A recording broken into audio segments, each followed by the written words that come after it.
Accident in the parking lot of Liberty High School in Harrison County this morning. Mike Knowlton following the story and joining us in the newsroom. Mike, good morning. What do we have? Mike, you there? What do we have? All right, don't have Mike, but I can tell you what we do have. And that is there was an accident this morning at about 7:30 in the parking lot of Liberty High School in Harrison County.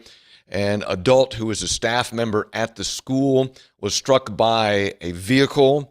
It appears to have been an accident, not intentional, and the individual was life-flighted to WVU Hospital, and the individual is deceased.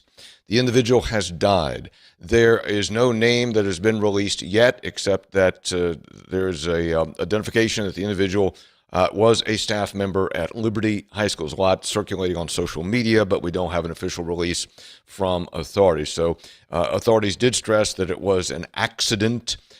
Certainly a very tragic accident in the parking lot at Liberty High School in Harrison County this morning. A vehicle striking a staff member at the school, serious injury, and the individual is deceased. No name has been released yet. Again, there's a name because it's a school. Everybody knows everybody. Names circulating on social media, but authorities have not released that name. All right.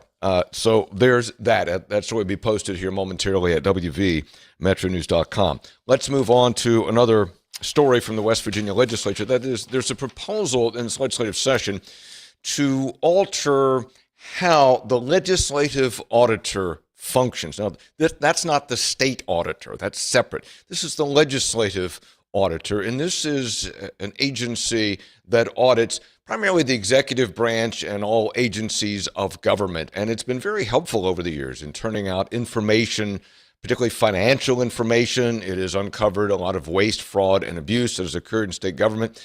But legislative leaders are proposing to change how this operates. Now, those who support this, including House Speaker Roger Hanshaw, say, look, this is really kind of clean up and to ensure the efficacy of its operation. But not everybody is seeing it that way, including Kanawha County Delegate Mike Pushkin, who joins us from our Charleston studios. Mike, good morning. Thanks for joining us. What's your problem with this proposal to change up legislative auditor? Well, the legislative auditor's office has, largely acted with the certain amount of independence in the past. And what they do, it's not, like you said before, it's separate from the West Virginia auditor. This is assists with the legislative branch of government in their oversight of both the executive branch and the judicial branch. But with this bill, it sets a very dangerous precedent, which it removes any semblance of independence from that office and puts it completely under the purview of the Speaker of the House and the Senate President. Now, the Legislative Auditor's Office has been acting in this way for 30 years. I'm not sure what the problem is that we're trying to address. I'm concerned that it's not so much about investigations that aren't that we're not looking into, but it's about some of the ones that they have been looking into. And it would give the Senate President and the Speaker of the House the ability to curtail any investigation that they might not want the public to know the results of. Do you have then, that's a fear or suspicion, do you have any reason to believe that, for example, the current Speaker or the current Senate President would not release legislative audits that have occurred because they didn't want information to get out? Well, I mean, there was an investigation into, an audit of how much taxpayers were on the hook for the state of emergency in our prisons, with the National Guard staffing our prisons. I know there was an investigation into that. I don't know the status of that investigation right now. I've heard that investigation has been halted. That's concerning. I think taxpayers deserve to know how much this state of emergency caused by staffing issues because of the failure of the legislature to act and actually to make that an attractive enough job that we're able to attract and retain correctional officers. And then the governor calls for a state of emergency. We're staffing our prisons with National Guard. That's cost the taxpayers a lot of money. Taxpayers deserve to know how much. Also, this past year, because of a bill that passed back in, I believe, in 21 that recalculated the way that the gas revenues for the counties was coming in. Several of our gas-producing counties were about $30 million short, more than $30 million short. That office that's who uncovered that, was an office under the Legislative Auditor's Office. So it's an investigation like that gives me concern that maybe this is becoming political, and the Speaker and the Senate President, there's information that they don't want out there. One of the requirements that's removed from the bill is the requirement that these investigations are made public, that they're reported on. That's not. Wait. That's removed from the bill.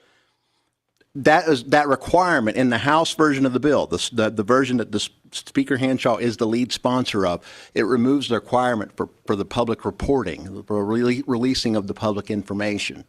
Now, I believe it was restored in the Senate version. However, the vote yesterday, this should tell you why people should be concerned about this. If you've been paying attention to the West Virginia State Senate this year, there's been very little debate on anything. I mean, they have their marching orders in the Republican caucus, and they come out and they don't debate anything, and they just pass it.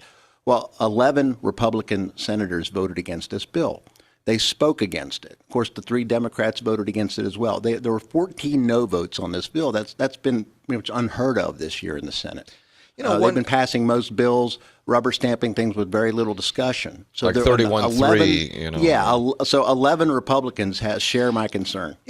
Mike Pushkin's with us, Democratic delegate from Kanawha County on this bill. And this is kind of down in the weeds a little bit. It's not the sexiest thing, but I got to tell you, I'm interested in this bill, and I know that the House Speaker and the Senate President have been somewhat defensive about it, saying, look, we're just trying to clean this thing up and make it work better, or whatever the reasons are, and I need to talk to Roger Hanshaw about that. But I have found over the years the legislative auditor under Aaron Allred, who since left the agency after like 30 years, to be very helpful in doing audits and releasing public information about the operation of state government. And providing information that's been very valuable about the operation of agencies and turning up a lot of very relevant public information over the years. Yeah, I'm concerned that that's not going to be happening if this bill is to pass. If we're removing the independence from this office and putting it completely under the Speaker of the House and the President of the Senate, I said it's going to be more about the investigations that don't occur. It could very well be an office that is weaponized. Either now or in the future. We don't know who the future Speaker of the House or a future Senate President. It could be, of either party. This is about, a power grab. It's too much power under the 2 leaders of the legislature. And if we want to make who runs it now? If we want to make this nonpartisan, you want to make it apolitical like it should be, they could at least add the minority leaders to the bill as well in the decision-making process. Well, who runs it now? Is it just totally independent? Like, did the the legislative auditor, Aaron Allred, was he the one that just decided what got audited? But it was in statute, right? Wasn't it in statute as to what got audited? Yeah, with the joint committee as well. There were more eyes on it. But there was enough independence where they could investigate what they felt needed to be investigated. But now it would be about the investigations that don't occur. If the Senate President and the Speaker of the House want to curtail an investigation, if this law passes, they can do it. They can shut it down. And like I said, I just spoke about the audit of how much taxpayers were paying for the National Guard to staff the prisons. I'm real interested in learn about the status of that investigation. I've heard that it has been halted. Well, that's okay. We will watch that. These are bills moving right now in the West Virginia legislature. Mike Pushkin, Democratic delegate from Kanawha County. Mike, thanks. Hey, thanks for having me on. Good to talk to you. So we'll watch that. Again, I'm just starting to dive down into that and try to better understand the bill. I know that Mike and the House Speaker had a debate on public broadcasting last night. I watched that this morning, try to better understand this. Meanwhile, again, an update, just a tragic accident at Liberty High School in Harrison County this morning. It was about 7:30, school just starting, and a staff member at the school who has not been identified publicly. Again, it's out of school. Everybody knows there's a lot of social media traffic, but authorities have not released the name of the individual struck by a vehicle and has died as a result of those injuries. Authorities are saying this was an accident, a tragic accident. Talkline continues. We'll return in just a moment.